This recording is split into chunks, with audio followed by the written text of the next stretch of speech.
11th A3 students in commerce, we are seeing second lesson. Now in this video we are going to see activities on the basis of functions. On the basis of functions, business activities may be broadly grouped into two categories.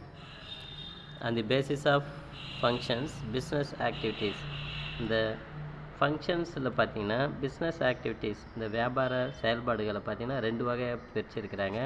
அதில் ஒன்று industry and second ஒன்று commerce.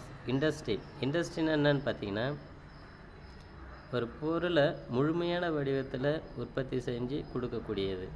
Industry includes all those business activities which are connected with raising, producing or processing of consumer goods. நுகர்வோர் பயன்படுத்தக்கூடிய அந்த பொருட்களை உற்பத்தி செய்யக்கூடியது அல்லது கொள்முதல் செய்யக்கூடியது தான் அந்த industry. Example bread, butter, cheese, shoes, capital goods like machinery. இந்த மாதிரி பொருட்களை உற்பத்தி செய்து கொடுக்கக்கூடியது தான். ஒரு பொருளை முழுமையான வடிவம் பெற்று அந்த பொருட்களை நுகர்வோர் பயன்படுத்தக்கூடிய வகையில் ரெடி பண்ணி குடிக்கக்கூடிய அந்த துறைக்கு பேர் இண்டஸ்ட்ரின்னு சொல்கிறாங்க. Commerce it establish a link between the producer and consumer of goods and maintain a smooth and uninterrupted flow of goods from producer to consumer. Consumer and producer இவங்க ரெண்டு பேருக்குமே காமர்ஸ் பார்த்திங்கன்னா ஒரு லிங்கை ஏற்படுத்துகிறாங்க, இணைப்பினை ஏற்படுத்துகிறாங்க. பொருட்களை உற்பத்தி செய்பவர்களுக்கும் பொருட்களை நுகர்வு செய்பவர்களுக்கும் இடையே ஒரு இணைப்பினை ஏற்படுத்தக்கூடிய நபராக காமர்ஸ் இருக்குது. காமர்ஸ் வணிகவியல். அடுத்தது இந்த காமர்ஸ் பார்த்திங்கன்னா பொருட்களுடைய விநியோகத்தை எந்த ஒரு காலகட்டத்திலையும் தங்கு தடை இல்லாமல் விநியோகம் செய்யறதுக்கு இவங்க மெயின்டைன் பண்ணுறாங்க. ஸ்மூத்தாக எந்த ஒரு தடையும் இல்லாமல், அன்இன்டர்ப்ரிட்டட் இடர்கள் தடைகள் எதுவுமே இல்லாமல் பொருட்களை ஆண்டு முழுவதும் எந்த ஒரு தங்கு தடையும் இல்லாமல் பொருட்கள் நுகர்வோருக்கு சென்றடைய இவங்க அந்த ஸ்மூத் மெயின்டைன் பண்ணிட்டு வராங்க. Goods and consumer of goods and maintain a smooth and uninterrupted flow of goods from producer to consumer. Next, characteristics of business. The essential characteristics of business are as follow. Characteristics, இயல்புகள் பற்றி இப்போ பார்க்க போகிறோம். பிஸ்னஸுடைய இயல்புகள், வணிகத்தின் வியாபாரத்தின் இயல்புகள். The essential characteristics of business are follows. Production or procurement of goods. business எப்பயுமே ஒரு பொருளை உற்பத்தி செய்யக்கூடியதாக இருக்கும், இல்லை ஒரு பொருளை நுகர்வு பர்ச்சேஸ் பண்ணக்கூடியதாக இருக்கும், வாங்கக்கூடியதாக இருக்கும். இதோடு தொடர்புடையது தான் அந்த பிஸ்னஸ். பிஸ்னஸ் எப்பயுமே ஒரு பொருளை உற்பத்தி பண்ணும், இல்லை ஒரு பொருளை வாங்கும் தன்மையுடையதாக இருக்கும். Goods must be produced or procured in order to satisfy human wants. பொருட்கள் பார்த்திங்கன்னா பொருட்களை நுகர்வோருடைய தேவைகளை பூர்த்தி செய்யும் விதமாக பொருட்கள் உற்பத்தி மற்றும் பொருட்களின் கொள்முதல் அமைகிறது. Goods must be produced or procured in order to satisfy human wants. பிஸ்னஸில் பார்த்திங்கன்னா எந்த ஒரு பிஸ்னஸாக இருந்தாலும் சரி, நுகர்வோருடைய தேவையை பூர்த்தி செய்வது தான் அவங்களுடைய நோக்கமாக இருக்கும். அதே மாதிரி தான் அவங்களுடைய இயல்புகளும் பார்த்திங்கன்னா அவங்க உற்பத்தி செய்யக்கூடிய பொருட்களும் அவர்கள் கொள்முதல் செய்யக்கூடிய பொருட்களும் நுகர்வோருடைய தேவையை பூர்த்தி செய்யக்கூடிய விதத்தில் அமையும். செல், ட்ரான்ஸ்ஃபர் ஆர் எக்ஸ்சேஞ்ச். கேரக்டரிஸ்டிக்ஸில் பார்த்திங்கன்னா second point sales, transfer R exchange. Business பொறுத்த வரைக்கும் ஏதாவது ஒரு பொருளை ப்ரொடக்ஷன் பண்ணி சேல்ஸ் பண்ணுவாங்க, இல்லை ப்ரொடக்ஷன் பண்ணி அதை ட்ரான்ஸ்ஃபர் பண்ணுவாங்க, ஆர் எக்ஸ்சேஞ்ச். இதோடு ரிலேட்டடானது தான் அது பிஸ்னஸ். வியாபாரம் அப்படின்னாலே ஏதாவது ஒரு பொருட்களை உற்பத்தி செய்வதோடு தொடர்புடையதாக இருக்கும், இல்லை அந்த உற்பத்தி செய்த பொருளை கைமாற்றக்கூடியதாக இருக்கும். There must be sale or exchange of goods or service. பொருட்களையோ அல்லது சேவைகளையோ விற்பனை செய்யக்கூடியதாக அல்லது எக்ஸ்சேஞ்ச் பரிமாற்றம் செய்யக்கூடியதாக இருக்கும். When a person weaves cloth for his personal consumption, it is not business. ஒரு தனிநபர் அவருடைய பயன்பாட்டிற்காக துணி நெய்தால் அது பர்சனல் கன்செப்ட், அது தனிப்பட்ட நுகர்வுடைய நுகர்வாக கருதப்படும். அதை பிஸ்னஸாக கன்சிடர் பண்ண முடியாது, ஒரு வியாபாரமாக கன்சிடர் பண்ண முடியாது. Because there is no transfer or sale. ஒரு நபர் உற்பத்தி செய்த பொருள், அந்த பொருள் அவரே பயன்படுத்தினால் அதற்கு பெயர் வியாபாரம் அல்ல, அது தனி மனிதருடைய நுகர்வாக கருதப்படும். ஏன்னா business means there should be a transfer or sale, goods or service. பொருட்களையோ அல்லது சேவைகளையோ விற்பனை அல்லது பரிமாற்றம் இரண்டில் ஏதேனும் ஒரு செயல் நடைபெற்று இருக்கணும். அந்த மாதிரி எந்த ஒரு செயலும் இல்லாமல் உற்பத்தி செய்த பொருளை அந்த உற்பத்தி செய்த நபரே பயன்படுத்தி கொண்டால் அது வியாபாரமாக பிஸ்னஸாக கருதப்படாது. Dealing in goods and service. அதேமாதிரி பிஸ்னஸுடைய இயல்பில் பார்த்திங்கன்னா dealing in goods and service, வியாபாரம் எப்பொழுதும் ஏதேனும் ஒரு பொருளோடு தொடர்புடையதாக இருக்கும் அல்லது சேவையோடு தொடர்புடையதாக இருக்கும். Goods produced or procured may be consumer goods like cloth, pen, brush, bag, etc. are producers goods like plant. இந்த வணிகத்தில் பார்த்திங்கன்னா அவங்க எப்பயுமே ஏதாவது ஒரு பொருளோடு தொடர்புடையவர்களாக இருப்பாங்க. நுகர்வோர் பயன்படுத்தக்கூடிய நுகர்வோர் பொருளோடு தொடர்புடையவர்களாக இருப்பாங்க, அல்லது சேவைகளோடு நுகர்வோருக்கு பயன்படக்கூடிய வகையில் இருக்கக்கூடிய சேவைகளோடு தொடர்புடையவர்களாக இருப்பாங்க. கூட்ஸ் ப்ரொடியூஸ்ட், பொருட்கள் உற்பத்தி அல்லது பொருட்களின் கொள்முதல். நுகர்வோர் பயன்படுத்துகின்ற துணி வகைகள், எழுதுகோல், ப்ரஷ், பேக், இந்த மாதிரி பொருட்களை உற்பத்தி செய்வதோடு தொடர்புடையதாக இருக்கும். இல்லைன்னா பார்த்தீங்கன்னா plans produce goods like plant and machinery, அந்த மாதிரி தொடர்புடைய பொருளாக இருக்கும். இப்போ இதெல்லாம் இந்த மூணுமே பார்த்தீங்கன்னா கேரக்டரிஸ்டிக்ஸ் ஆஃப் பிஸ்னஸ். எசென்ஷியல் அப்படின்னா ஒரு வியாபாரத்தின் இயல்புகள். ஒரு வியாபாரம் எப்பயுமே ஒரு பொருளை கொள்முதல் செய்வதோடு தொடர்புடையதாக இருக்கும் அல்லது பொருளை உற்பத்தி செய்வதோடு தொடர்புடையதாக இருக்கும். அடுத்தது வியாபாரம் பிஸ்னஸ் பார்த்திங்கன்னா பொருளை உற்பத்தி செய்து விற்பனை செய்யும் அல்லது ட்ரான்ஸ்ஃபர் அல்லது எக்ஸ்சேஞ்ச், இதில் ஏதேனும் ஒரு செயல் நடைபெறும்.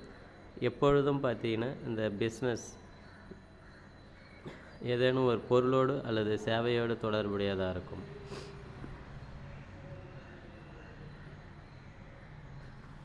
Comparison of business, profession and business வியாபாரம், சிறப்பு தொழில், வேலைவாய்ப்பு, இந்த மூன்றுடைய கம்பேரிசன் டிஃப்ரென்ஸ் பார்க்க போகிறோம். மோட் ஆஃப் எஸ்டாப்ளிஷ்மெண்ட்டு, தொடங்குதல். பிஸ்னஸ் எப்படி ஸ்டார்ட் பண்ணுறதுன்னு பார்த்தீங்கன்னா ஃபஸ்ட்டு எந்த பிஸ்னஸை ஸ்டார்ட் பண்ணணும்னு நினைக்கக்கூடிய அந்த முதலாளி என்ன பண்ணணும், டெசிஷன் மேக் பண்ணணும், முடிவு எடுக்கணும் வியாபாரத்தை தொழிலை தொடங்கலாம் என்று. அதான் என்ன சொல்கிறாங்க, ப்ரொமோட்டர் டெசிஷன். அடுத்து ரெஜிஸ்ட்ரேஷன்ஸ், எந்த பிஸ்னஸ் ஸ்டார்ட் பண்ண போகிறவரோ அந்த பிஸ்னஸை ஃபஸ்ட்டு ரிஜிஸ்டர் பண்ணணும். And other formalities as prescribed by law. அப்புறம் சட்டத்தில் சில லா சொல்லியிருப்பாங்க, ப்ரிஸ்கிரைப் லா. கண்டிப்பாக ஒவ்வொரு தொழிலுக்கும் சில சட்டத்திட்டங்கள் இருக்குது, அந்த சட்டத்திட்டங்களை நம்ம ஃபாலோ பண்ணணும். இது ஒர்க் முடிஞ்சதுன்னா நம்ம பிஸ்னஸை ஸ்டார்ட் பண்ணிடலாம். நெக்ஸ்ட்டு ப்ரொஃபஷனல் பார்த்திங்கன்னா membership of a professional body or certificate of a practice. இப்போ ப்ரொஃபஷனல்னால் என்னென்னு பார்த்தீங்கன்னா சிறப்பு தொழில், ஏதேனும் ஒரு குறிப்பிட்ட துறையில் தேர்ச்சி பெற்றவராக இருப்பார். Example lawyer, auditor, engineer, doctor, chartered accountant, இந்த மாதிரி இவங்க பார்த்திங்கன்னா ஒரு குறிப்பிட்ட துறையில் தேர்ச்சி பெற்றிருப்பாங்க. தேர்ச்சி பெற்று அந்த சர்டிஃபிகேட் கொடுத்துருப்பாங்க. இவர் அந்த குறிப்பிட்ட பணியை செய்யலாம், அந்த குறிப்பிட்ட துறையில் இவர் எக்ஸ்பர்ட் கை தேர்ந்தவராக இருக்கிறார் அப்படின்னு சொல்லிட்டு அவங்க சர்டிஃபிகேட் கொடுத்துருப்பாங்க. அந்த சர்டிஃபிகேட் இருந்தால் ப்ரொஃபஷனல் சிறப்பு தொழிலை ஸ்டார்ட் பண்ணலாம். அடுத்தது ப்ரொஃபஷனல் பாடி, அந்த சிறப்பு தொழில் அமைப்பில் அவர் உறுப்பினராக இருந்திருக்கணும். அப்படி உறுப்பினராக இருந்தால் கண்டிப்பாக அவர் அந்த சிறப்பு தொழிலை ஸ்டார்ட் பண்ணலாம். எம்ப்ளாய்மெண்ட் வேலைவாய்ப்பு எப்படின்னு பார்த்தீங்கன்னா, எங்கே அவர் வேலைக்கு அமர்த்தப்படுகிறாரோ அந்த துறையால் வழங்கப்பட்ட letter of appointment, service contract, வேலை செய்வதற்கான ஒப்பந்த கடிதம் அல்லது லெட்டர் ஆஃப் அப்பாயின்மெண்ட், வேலையில் சேருவதற்கான கடிதம், இது இருந்தாலே போதும், அவர் வேலையில் ஜாயின் பண்ணிக்கலாம். நெக்ஸ்ட்டு பார்த்தீங்கன்னா நேச்சர் ஆஃப் ஒர்க்கு. பிஸ்னஸோடைய ஒர்க் என்னன்னு பார்த்தீங்கன்னா, எப்பயுமே பிஸ்னஸ் ஏதாவது ஒரு பொருளை அல்லது சேவையை பொதுமக்களுக்கு உற்பத்தி செஞ்சு தருவாங்க. Goods and service provided to the public. பிஸ்னஸோடைய ஒர்க் என்னன்னு பார்த்தீங்கன்னா, பொதுமக்களுக்கு பொருட்களையோ அல்லது சேவைகளையோ வழங்குவது. அடுத்தது ப்ரொஃபஷனலில் பார்த்தீங்கன்னா, பர்சனலைஸ் சர்வீஸ் ஆஃப் எக்ஸ்பர்டட் நேச்சர். ஒரு குறிப்பிட்ட துறையில் கை தேர்ந்த அந்த துறையில் சேவை வழங்குதல். இப்போ டாக்டர் துறையில் சேவை வழங்குறது, என்ஜினியர் துறையில் சேவை செய்வது. இந்த மாதிரி அவர் எந்த துறையில் எக்ஸ்பர்ட்டாக இருக்காரோ அந்த துறையில் அவர் சேவை செய்வது. எம்ப்ளாய்மெண்ட்டில் பார்த்திங்கன்னா, performing work assigned by the employer. ஒரு எம்ப்ளாயி வேலை செய்பவர், அவருக்கு வேலை வழங்கிய நபர் என்ன வேலை செய்ய சொல்கிறாரோ அந்த வேலையை செய்வது தான் அவருடைய நேச்சர் ஆஃப் ஒர்க். அவருக்கு வேலை கொடுத்த முதலாளி எந்த வேலையை செய்ய சொல்கிறாரோ அந்த வேலையை செய்வது தான் அவருடைய நேச்சர் ஆஃப் ஒர்க். குவாலிஃபிகேஷன், பிஸ்னஸுக்கு பார்த்தீங்கன்னா எசென்ஷியல் குவாலிஃபிகேஷன்லாம் எதுவுமே கிடையாது. இப்போ கேபிட்டல் முதல் இருந்தால் யார் வேணாலும் நம்ம என்ன பண்ணலாம், பிஸ்னஸை ஸ்டார்ட் பண்ணலாம். ஆனால் ப்ரொஃபஷனல் அப்படி கிடையாது. Education and training in specialise field. ஒரு குறிப்பிட்ட துறையில் ஸ்பெஷலைஸ் ஃபீல்டு, அந்த சிறப்பு அவர் என்ன துறை தேர்ந்தெடுக்கிறாரோ அந்த துறையில் அவர் கல்வி அறிவும் அடுத்தது ட்ரைனிங் பயிற்சியும் பெற்றவராக இருக்கும். ப்ரொஃபஷனல் பொறுத்த வரைக்கும் கல்வி அறிவு பயிற்சி ரெண்டுமே பெற்றிருக்கணும் அந்த குறிப்பிட்ட துறையில். எம்ப்ளாய்மெண்ட்டில் பொறுத்த வரைக்கும் மினிமம் குவாலிஃபிகேஷன் இஸ் எசென்ஷியல். கண்டிப்பாக வேலை செய்கிறதுக்கு அவர் செய்யக்கூடிய வேலையின் அடிப்படையில் கண்டிப்பாக மினிமம் குவாலிஃபிகேஷன் கண்டிப்பாக இருக்கணும். அடுத்தது பேசிக் மோட்டிவ். அவங்க பிஸ்னஸோடைய பேசிக் மோட்டிவ் என்னன்னு பார்த்தீங்கன்னா, அடிப்படை நோக்கம் ஏர்ன் ப்ராஃபிட், லாபம் ஈட்டுவது. எந்த ஒரு தொழிலாக இருந்தாலும் தொழிலுடைய முக்கியமான நோக்கம் டு ஏர்ன் ப்ராஃபிட், லாபம் சம்பாதிப்பது. அதுவும் லாபம் பார்த்திங்கன்னா இது நுகர்வோருடைய அல்லது சமுதாயத்துடைய தேவைகளை பூர்த்தி செய்வதன் மூலயமா லாபம் சம்பாதிக்கணுமே தவிர மற்ற வகையில் லாபம் சம்பாதிக்கக்கூடாது. ஒவ்வொரு தொழிலுடைய முக்கியமான நோக்கமும் பார்த்திங்கன்னா சமுதாயத்தில் அல்லது நுகர்வோருடைய தேவைகளை பூர்த்தி செய்வதன் மூலியமாக லாபம் சம்பாதிப்பது தான் அவங்களுடைய மோட்டிவ். ப்ரொஃபஷனலில் பார்த்திங்கன்னா அவங்களுடைய மோட்டிவ் ரெண்டரிங் சர்வீஸ், சேவை செய்வது. எம்ப்ளாய்மெண்ட்டில் பார்த்திங்கன்னா அவங்களுடைய மோட்டிவ் என்னன்னு பார்த்தீங்கன்னா earning wages or salary by serving the employer. முதலாளிக்கு அவருடைய பணியினை செய்து அதன் மூலியமாக கூலியையோ அல்லது சம்பளத்தை பெறுவது தான் அவங்களுடைய நோக்கம். கேபிட்டல், பிஸ்னஸில் பார்த்தீங்கன்னா capital investment recovered as per size of the firm. நிறுவனங்கள் பார்த்திங்கன்னா அவங்களுடைய அளவின் அடிப்படையில் பல வகையாக பிரிக்கிறாங்க. அந்த நிறுவனம் போடக்கூடிய அந்த முதலின் அடிப்படையில் அந்த கம்பெனியை சைஸாக பிரிக்கிறாங்க. அப்போ முதல் என்பது நிறுவனத்தின் சைஸின் அடிப்படையில் அமையுது. Capital investment recover as per size of the firm. அந்த சிறு தொழில், பெருதொழில், நடுத்தர தொழில், long term, short term, medium term, இதில் அவங்க அந்த ஓனர் எந்த வகையான கம்பெனி ஸ்டார்ட் பண்ண விரும்புகிறாரோ அதுக்கேற்ற பேர் அவர் முதல் போட்டுட வேண்டியது தான். ப்ரொஃபஷனலில் பார்த்தீங்கன்னா limited capital necessary for establishment. அந்த சிறப்பு தொழில் செய்வதற்கு பார்த்தீங்கன்னா அவங்களுக்கு அதிகமான முதல் தேவைப்படாது, லிமிட்டெட் ஒரு குறிப்பிட்ட அளவு முதல் தேவைப்படுது. அடுத்தது எம்ப்ளாய்மெண்ட்டில் பார்த்தீங்கன்னா எம்ப்ளாய்மெண்ட்டில் முதல் தேவையில்லை, ஏன்னா முதல் போட்டால் அவர் உரிமையாளர் ஆகிடுவார். அப்போ ஒரு தொழில் பணி செய்வதற்கு அவர் முதலீடு செய்வதற்கு அவசியமில்லை, நோ கேபிட்டல் ரெக்குயர்மெண்ட். அடுத்தது ரிவார்ட்ஸ்.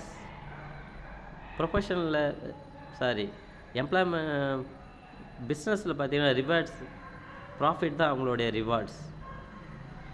இங்கே ப்ரொஃபஷனில் பார்த்தீங்கன்னா ரிவார்ட்ஸ் என்னன்னு பார்த்தீங்கன்னா ப்ரொஃபஷனல் ஃபீஸ். இப்போ ஒரு டாக்டர் ஒரு பேஷண்ட்டை பார்க்குறேன்னா கண்டிப்பாக கன்சல்டேஷன் ஃபீஸ் 300, 200, 100, 500ன்னு வாங்கிடுவார். அடுத்தது எம்ப்ளாய்மெண்ட்டில் பார்த்தீங்கன்னா அவருடைய ரிவார்ட்ஸ் அவர் வேலை செஞ்சு அவருக்கு சேலரி கூலி கிடைக்கும். ரிஸ்க்கு.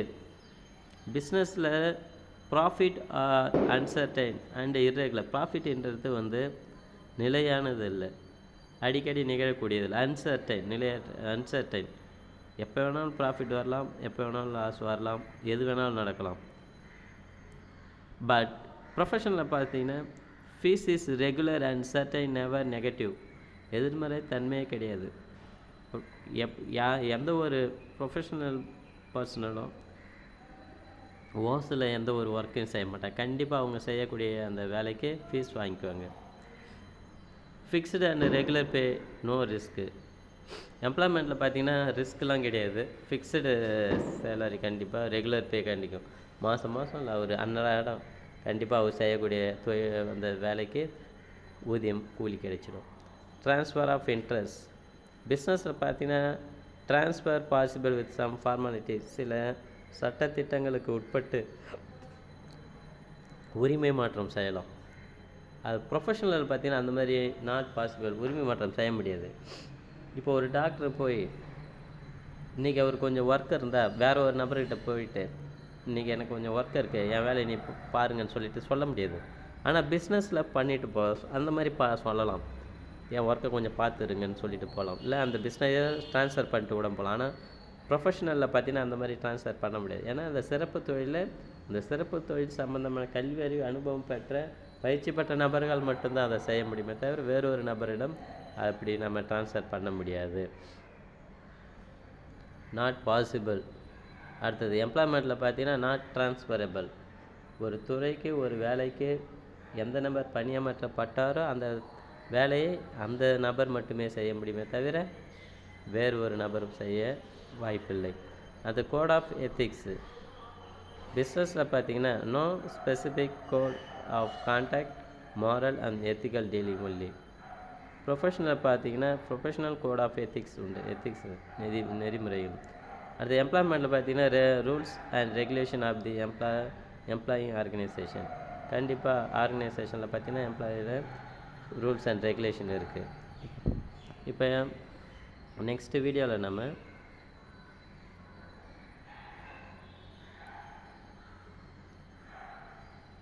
கேரக்டரிஸ்டிக்ஸ் ஆஃப் பிஸ்னஸ் உடைய பாயிண்டில் நெக்ஸ்ட் அந்த 4th point, 5th point, 6th point பார்க்கலாம். அது அப்ஜெக்டிவ்ஸ் ஆஃப் பிஸ்னஸை பற்றி பார்க்கலாம்.